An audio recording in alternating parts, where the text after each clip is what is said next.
Hey, everybody. I have an idea that I want to run past you that I would seriously like you to consider thinking about. And that is the idea that success is easy. And I'm going to keep driving that home in these videos because it truly is. And, you know, in the experience that I've had for 25 years of working with people, helping them build businesses and become successful in those areas of their life, one of the things that I uncovered very early on was that really and truly, we're programmed to make success hard. It really is an idea that if you just take a step back and take a look at the entire world, nature included. I use that as a reference a lot in my teaching because when you look at nature without human beings being involved in it, right?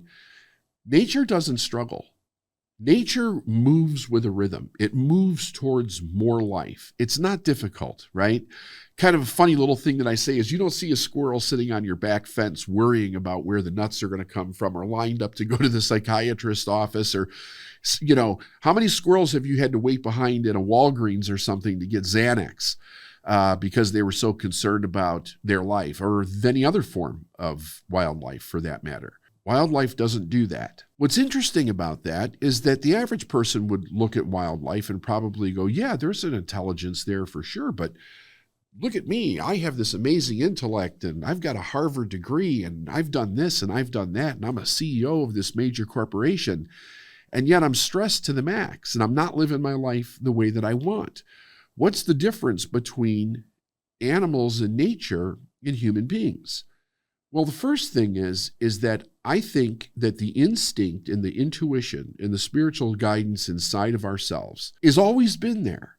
And yet we're not taught to follow that. I mean, you have to live in a pretty aware household as a child. And this is not saying anything bad about anybody's parents. Parents are just what they are. They all give us the best that they can, even if it's rough, right? Because I know that there's many people out there that have a really, really tough childhood. But you have to realize that's passed down from experience and the way that people develop their minds through generations on various different topics. We don't have to go into that here. But if you just look at it, it really does make sense, even in abusive households, right? You don't generally see somebody come out of a household where there was no abuse and they're abusive. Abuse is something that's usually passed down. Well, success is also something that's either passed down or not passed down. It's easy to see. If you look at various different ways people live around the world, very few of the individuals that are raised in any kind of a class system, so to speak, break out of that system and go to ones higher. Now, I'm not saying nobody does. There's definitely people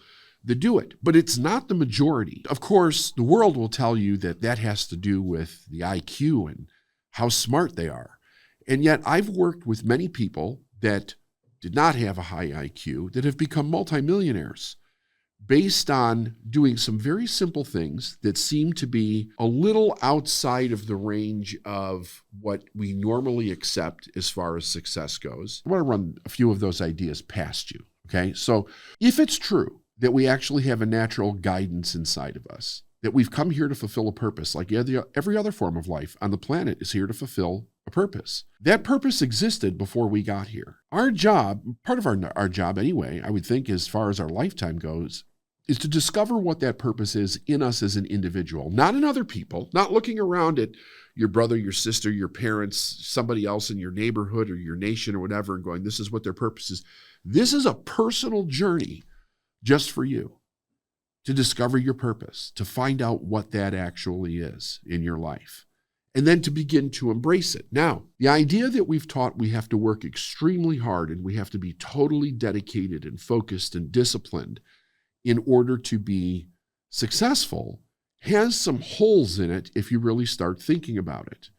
Because when you look at the average person that has success, if you start to examine their life, you'll find out that there's other things about their life that they don't find successful. And I'm not talking about challenging areas where a person is looking to get better in different areas of their life. I'm talking about something simple, like happiness.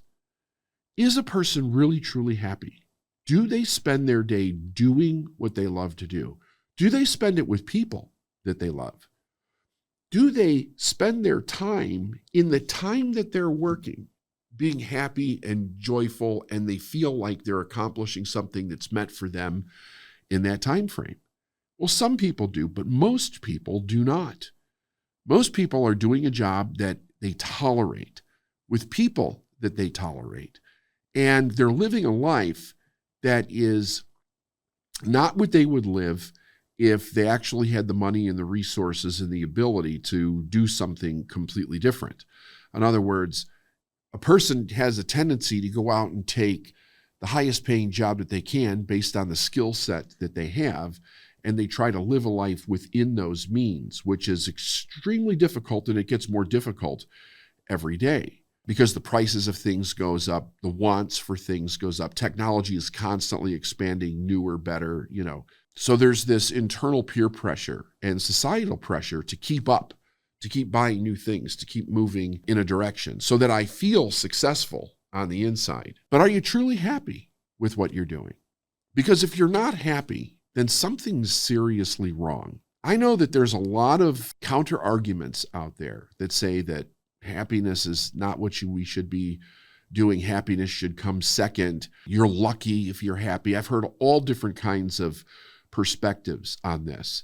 I'm not talking about a person who says, I'm happy sitting on a couch, eating Cheetos, watching reruns or something, or playing video games. I'm not talking about that. I think that's distraction. I don't think that has anything to do with happiness.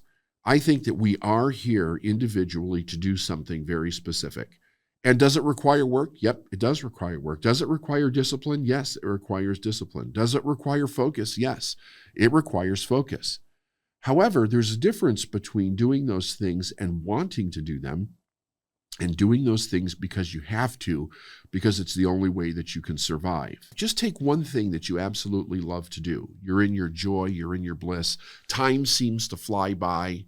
Even the challenges are something that is exciting and fun and adventurous in life. And the opposite side of that is also true when you're doing something that you don't like to do. It's stressful, it's painful. The day drags by. It makes us ill physically, mentally, emotionally ill. It causes problems with the people that are in our lives when it is that we're not happy. So what's wrong? What's wrong with this idea that we were never told from the very beginning of our life to find what makes us happy and then learn how we can make a living doing it? Here's something that's a little controversial. I personally don't believe, nor have I actually seen any evidence of this in reality. When a person finds something that they're literally happy doing, when they find their purpose, that there's no way to make a living doing it. And I've had people bring up hypothetical arguments for this. The problem is that this doesn't work in a hypothetical argument. It only works in reality. If a person is honest with themselves and they're really looking for what it is that they absolutely love to do. Like, again, I'm not talking about escapism. I'm talking about really discovering what their purpose is. They'll find that there's nothing in the world that's more satisfying to them than discovering that and then advancing that in their life, doing it, because they become passionate about all the things that they want to do. How many people, and I was a person like this myself, when I was in school, when I was a kid, I hated to study. I couldn't stand school. I hated it with a passion. I was not good at it. I failed. I got D's and F's all the time. I was held back in the 4th grade. I quit high school in the 10th grade. It was just something I wanted nothing to do with. I wanted to get out in the world. I didn't know what that meant. Through a process of changing, all of a sudden, when I started to find something that I was passionately in love with doing, I couldn't study enough. I've been an avid reader and studier ever since that time. And that was over 30 years ago that I discovered that. I learn every day. I've read thousands of books, and it's because I want to, not because I have to. So what changed? The only thing that changed was I found the thing in life that I was truly passionate about. Now, the difficulty with this idea, because there is a challenge to it, is that usually a person has to start working their way through life before they actually consciously start to realize that something's off, right? Is this all there is to life? Why the hell am I here? What is it that I'm supposed to be doing? There's got to be more to this than just going to work and coming home and doing the grind every day. And when a person starts to ask that question, if they persist with that question, then the answer starts to come. And when that answer comes, another challenge shows itself. They've generally created a life that has a ton of responsibilities up to that point, and they think to themselves, how can I make a massive change with all of these responsibilities? Now, it's a valid question. It truly is. And when a person looks at everything that they've set up according to what they think they have to do versus what they really want to do, sometimes it can seem daunting. But if we take one thing at a time and we begin to change it in the direction that we want to go with what it is that we love to do, we will then find all the different ways to make those changes in our life. And over a period of time, you can reverse course. You can move it in the direction that you want to go. You could be, do, or have anything that you truly want. You can find your purpose. You can live your purpose. You can love every single day. But we have to change the programming that we're raised with. That life is a drag, that it's tough, that it struggles, that it sucks and then you die, that you have to be the hardest working person at the office.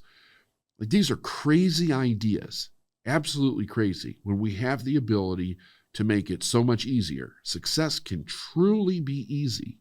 Not saying that there's not challenges, but what makes something hard or easy is the viewpoint in which you're seeing it in your own mind. As that viewpoint begins to change, so does your experience begin to change.